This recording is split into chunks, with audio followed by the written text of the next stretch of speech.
L'omnicanalité, vous avez sûrement déjà entendu ce mot. C'est un concept qui a littéralement tout changé dans le commerce moderne. Et aujourd'hui, on va plonger dedans, on va décortiquer ensemble ce que ça veut dire concrètement et pourquoi c'est si important de le maîtriser. En fait, tout part d'une situation qu'on a tous vécue, j'en suis sûre.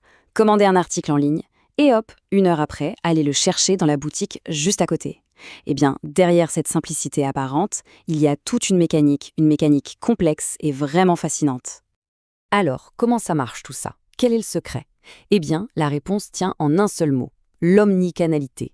Et vous allez voir, ce n'est pas juste un mot à la mode. Non, c'est une vraie révolution dans la façon dont une marque interagit avec ses clients. Alors, qu'est-ce que c'est concrètement? L'omnicanalité, c'est une stratégie qui vise à créer un parcours client complètement sans couture. L'idée, c'est que tous les points de contact, que ce soit le site web, l'appli, la boutique, les réseaux sociaux, tout soit parfaitement synchronisé.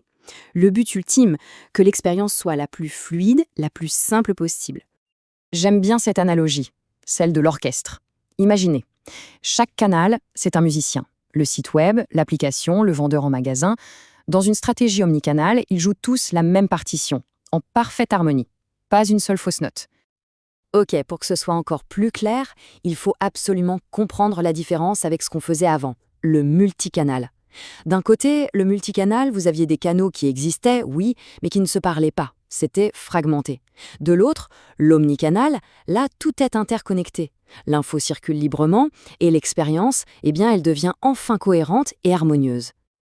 Bon, maintenant qu'on a défini le concept, voyons comment ça se matérialise dans la vraie vie. Cette stratégie a carrément donné naissance à un mot qu'on entend partout maintenant, le phygital. C'est la contraction de physique et digital, bien sûr. Parce que, contrairement à ce qu'on a pu croire, le magasin physique n'est pas mort, loin de là. Il se réinvente complètement. Grâce au digital, il ne devient plus un simple point de vente, mais un vrai lieu d'expérience, un endroit interactif où on vient pour tester, pour apprendre, pour se connecter avec la marque. Et en fait, ces stratégies phygitales, on les côtoie tous les jours. Le fameux click and collect, évidemment, mais aussi le ship from store, ça c'est quand le magasin près de chez soi devient une sorte de mini-entrepôt pour être livré plus vite. Ou encore, vous savez, les bornes interactives en boutique qui permettent de voir tout le catalogue en ligne. Ok, tout ça c'est bien beau, mais la vraie question c'est pourquoi? Pourquoi est-ce que les entreprises mettent autant d'argent et d'énergie là-dedans? Quels sont les bénéfices réels pour elles?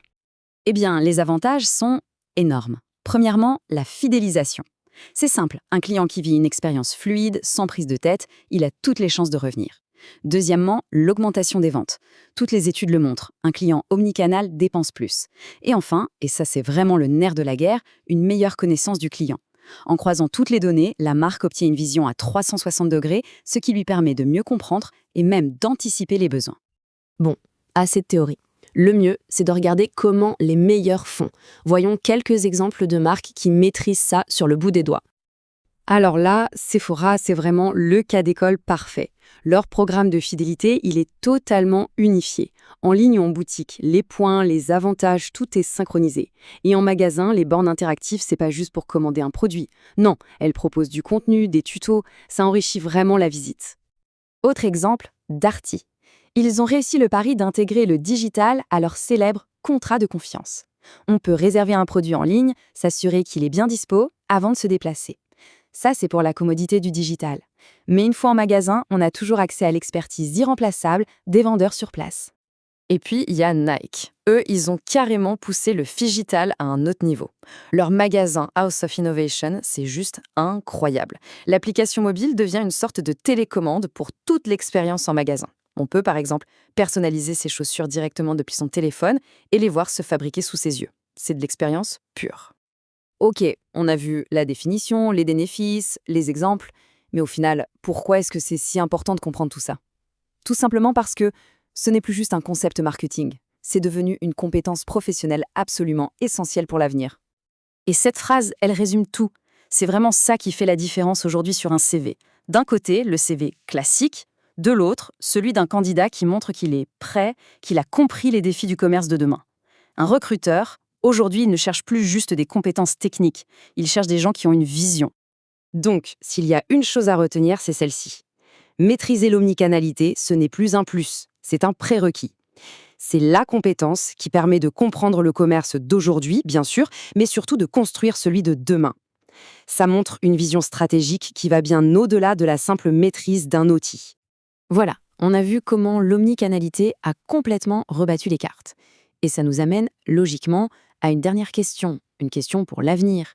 Maintenant que les mondes physiques et digitales sont de plus en plus connectés, quelle sera la prochaine étape, la prochaine grande révolution du commerce? La question est posée.